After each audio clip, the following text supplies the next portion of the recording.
All right, so I'm going to try and explain this without having any religious background, but from a free mind. First of all, what is a curse? A curse is any demon that follows someone around wherever they go on earth, destroying everything they try to build, every good thing they try to build. What is a demon? Negative energy that triggers bad luck. This bad luck could be self-inflicted, maybe as a result of bad character. Some people have short fuse, short temper, and because of that short temper, they always destroy things, and eventually that destruction of properties will always come back to haunt them. They destroy people's things, then they end up in the police station, something like that. Some people, this bad luck could be as a result of nature. Somebody might be born short. It's not their fault, but because they are born short, rich people don't approach them. So they always struggle. They have to do an extra work to be able to be recognized in the society. It's a kind of curse. I'm not saying that being short is a curse. I'm just giving an example, all right? It could be something that is not triggered by anything, like some certain person that was struck by thunder about 7 times, all right? People complete their lives without ever being struck by thunder, but one certain guy was struck about, is it 5 to 7 times? I know a person personally that has been in prison 3 times. 3 good times in his life. So he has never been in the life of his kids because every 4 or 5 years he ends up in jail. Every 4 or 5 years. Sometimes it's not his he didn't do anything to deserve that, but then by some reason he ends up in jail. He does 4 or 5 years and he changes country. So this guy travels from one country to another, and then boom, in the next country he's in jail. And once he completes his jail, he leaves the country, comes back to this other country, boom, another jail term. Curses are like that. It could be triggered by the person, it could be triggered by the nature, the way the person is born, or it could be triggered by nothing. In those days, olden days, how do African native doctors treat curses? In the olden days, usually in many African societies, there is no difference between a doctor, somebody that treats bodily ailments, and a spiritualist, somebody that does spiritual consultations. Usually, it's the same person, but not always. For instance, in Igbo language, we have the name for a native doctor, somebody that treats sicknesses. It's called dibia. Sometimes it's called dibia mborogunampakuko. That is to say, this is a herbalist. Now, there is another word for a spiritualist. That one is called eze. You understand? Eze. You have Ezewine, queen of the coast. Ezewine. You understand? Igbos have converted the word Eze to mean king in these modern days because in many Igbo societies there was really no king. But they would respect the spiritualist. This is the one that the whole village respects. When there's a need for a migration of a community, the community expects the spiritualist to lead them because he's the one that knows, assumed to know the mind of the gods.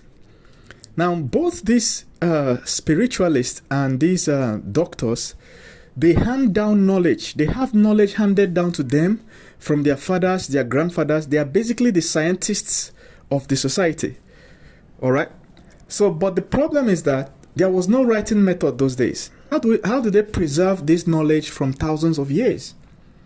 That's when they come up with rituals. For instance, how do they mark dates? They have to do a certain ritual in a year to mark dates. They will say, a grandfather might tell the grandson who wants to take off after him and say, look, every time the moon aligns with the sun, we must kill a goat, we must do this, we must do that. And it happens, whatever, once in a year. Or every time these 3 stars align, that means we've completed 1 year. We must do an event. Now, to mark somebody's age, they have to ask the person, how many of these events have you seen? You see? So many people start misunderstanding that event, thinking it's ritual, not knowing that it's a way to mark time. That is the way they do several treatments. When you have a certain sickness, all right, the native doctor must take you through a certain process. All right, you must not do this, you must do this, you must not do this, you must do this. A very good example of a curse in Igbo land is Sometimes it's called juvenile delinquency, all right, in English, but in Igbo language it has a name. It's called agu. Sometimes some young people go totally out of control, all right? They're always fighting in the streets. Whatever you put them to do, they never learn it. They drop out of school, they do this, they do that. They're totally useless in the streets. How do people treat that? How do Igbo diviners, spiritualists, or native doctors, how do they treat that? Usually when this thing happens, what they do is they bring the young man and try to take him to this spiritualist. Now, this spiritualist does some rituals. Who knows whatever rituals they do? Possibly they give this young man something to drink. Possibly they tell this young man, you must drink this once every month. Probably a herb. Or once every year, you must drink it. Alright? But then, they do some of that spiritual stuff. Like kill a goat and sprinkle the blood on the head of the person. And then finally, they tell the person that they have consulted that evil spirit or conjured that evil spirit, violent spirit, out of that person and put it in a certain item that they have to bury on the ground under a tree, probably a tree at the back of the house of this person. So they tell this person, once a year or once a month, go to this tree, kill a fowl, sprinkle the blood, recite these incantations, but also drink this herb. Now, if you look at it from a scientific point, all those spiritual stuff don't mean anything. What a scientist would investigate is the content of the herb they give the person to drink. Now, to make this person remember to drink the herb, they must present it to this person as a spiritual ritual. What is the herb? It might be something that brings down their testosterone level. We know in science that testosterone makes men to be more aggressive, to be more risk-taking. And its peak is around when a man is 20 years old. When a man is 30, it starts dropping at 1% per year. Why? Because the human body is preparing the man to be able to be a father so that they take less risks and be able to live long for the child. But when a man is young, this testosterone is really high. You see them doing parkour, jumping from building to building, doing skating, doing a lot of things, speed racing, anything that might even end up taking their lives. So, but in Igbo land, usually once somebody undergoes this agu ritual, what happens is that violence goes. But nobody really knows what the native doctor does. You understand? Maybe, most likely what they do is they found a herb that makes people less violent. For instance, they might have also found a herb that is a truth serum. When a family is looking for who stole something, they meet the native doctor, and the native doctor gives everybody a herb to drink amidst all other rituals. But then when everybody has taken that herb and then he starts questioning them, the guy that stole the stuff will confess. Nobody knows the content of that herb, but the native doctor has to be careful to mask it in some spiritual stuff. At the end of the day, these native doctors, they are really, really smart. It's not that they solve all problems, but they mask a lot of solutions inside rituals, because those days there was no writing method. These days a pharmacy will give you, take one tablet in the morning, take every day for 6 days or something like that. Those days it has to be a ritual. Every morning you come out, break an egg, do this, but drink this herb. That is one thing. That is how they treat curses. But do they treat all curses? It's not all curses that go. Alright, you see somebody, sometimes a native doctor is applying a solution that will not work for everybody because they don't have tests those days. That's a perspective, African perspective on curses. But do verbal curses really work? Yes and no. Yes, in the sense that it could be a karma. Somebody bashes into your car, jumps out of the road, jumps out and started shouting at you, then you curse the person. One day you're going to bash into a car that will kill you. Alright? Now, the truth is that it's not that word that you told the person that's going to kill them. It's their accident-prone character. Whatever character that resulted in them bashing you. Maybe they're always checking their phone when they're driving. Alright? So by karma, eventually they're going to run into the one that will take their lives. That's one. Another thing is, it might be psychological. Once somebody hears that you've cursed them, they start viewing the world slightly differently, because they now start thinking that every negative thing that happens to them was as a result of that curse. Alright?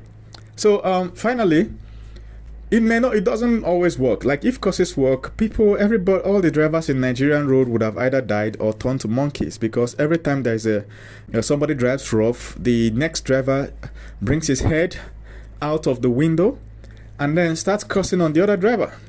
So if curses work, whatever curses they shout on the other driver would have killed them. But it doesn't work like verbally like that. But it's all psychological. That's the way curses work in Africa per se. It's always a temptation to think that these curses work verbally.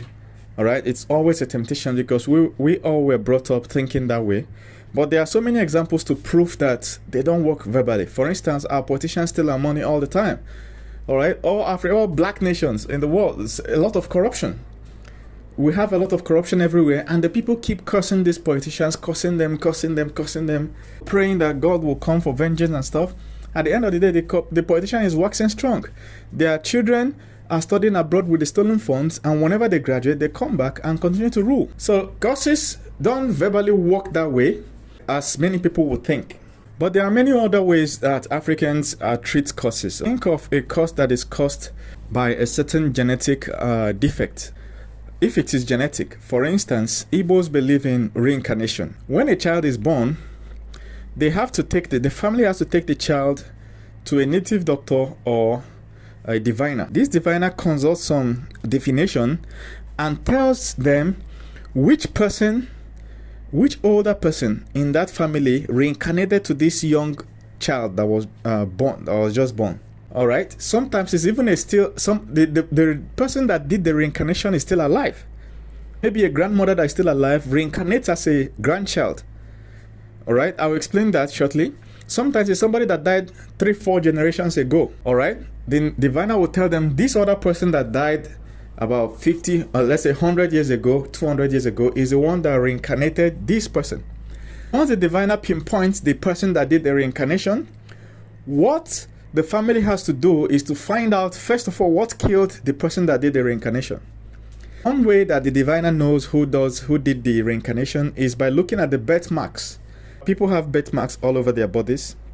All right. So, the diviner goes through the birthmarks on the child's body and starts asking which person in this family or which older person in this family has these birthmarks at exactly the same locations. Some people have birthmarks on their stomach, some have on their head, on their hands. They find the person that has the match. That's one way. They use birthmarks to know who reincarnated. That's one way they do that. Once they find out who did this reincarnation, what they now do is to start asking what killed this person. All right? What caused the death of this person? If it was something like war, this person went to war and got killed in war, the native doctor will warn that this child should never be allowed into any violent conflict. You understand? So as the child is growing, the family tells the child that this is something you must avoid all your life. Never you engage in a violent conflict. There's a person that died running. He was running and there was a tree that was blocking the road and he did not see it, and the tree hit his neck and he died. Native doctor says, hey, do not ever engage in any competitive racing at all. Now, it might sound stupid, but actually there's some sense in it. Assuming this person was reincarnated by that other person, it simply means that genetically this is the person that looks in that family tree. This is the child that looks most likely to that other person, which means they might have the same tendencies. You know, when a child smiles exactly like the father, the child has to be careful of what killed the father.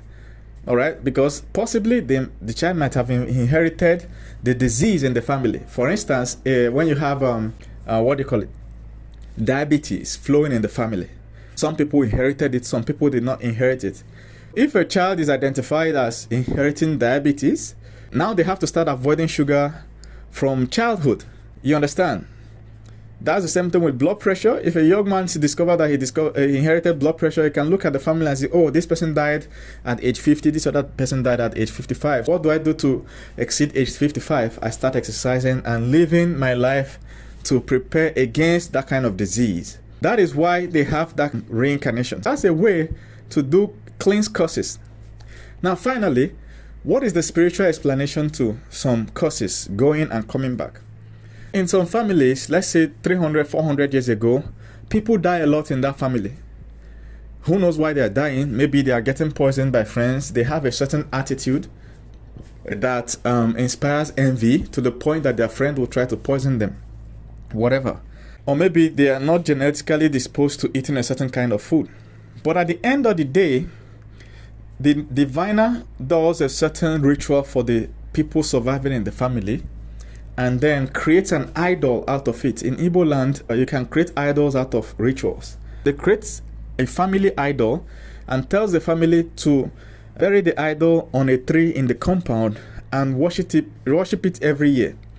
That worshiping is for them to kill a fowl, do some incantations, and remind themselves why the idol exists. Like I said, this is because there was no writing. And why did it exist? Because at so and so time, there was a ritual that banned the family from eating so and so food. You understand? The diviner knows that this is the food that is most likely killing them. This family doing this ritual will always remind them of that. But at the end of the day, 400 years have passed. Now, one young person in the family wakes up one day, decides that they are now joined a new religion. Most likely, for example, Christianity. They have gone to church, they have repented. Pastor have told them that the cause of their problem is the idol in the family. Evangelist goes with them, or pastor goes with them to their family house to destroy the idol. All right? It's simple. You can easily destroy an idol. Now, there are two ways to look at that destruction. When you destroy such an idol, a spiritual explanation is that the demons that were caged in that idol for 400 years, there was a reason why that idol was planted before. All right? It caged a certain demon. Remember, demon could be bad luck, whatever. Now, when you destroy it, you set those demons free again. Now, these are 400-year-old demons. And who are they going to attack when they come out? They are going to attack the same members of the family. You understand? A non-spiritual way to explain it is that now the family has removed the demon. They have forgotten why the demon exists there in the first place. You understand? Why did it exist? Now you have destroyed it. The next generation of children coming into the family, they never met the idol. They don't know why it's there. They never knew that it was there. You have cut down the tree. You have leveled it. You have even built a house there. You understand? They now forget that there is a certain food they are not supposed to take. And what do you see happening again? Those foods have modified. We are now in modern age. It's now something maybe that has to do with sugar. They go on taking sugary drink and boom, diabetes returns. You understand? Those are the two ways to look at it. But all in all, there's a spiritual side, there's a physical side.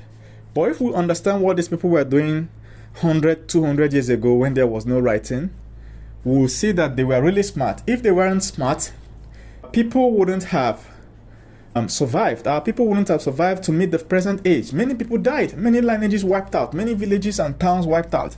So the ones that survived, some of the things they were doing with respect to health was actually working. All right, thank you very much. Hope you enjoyed this.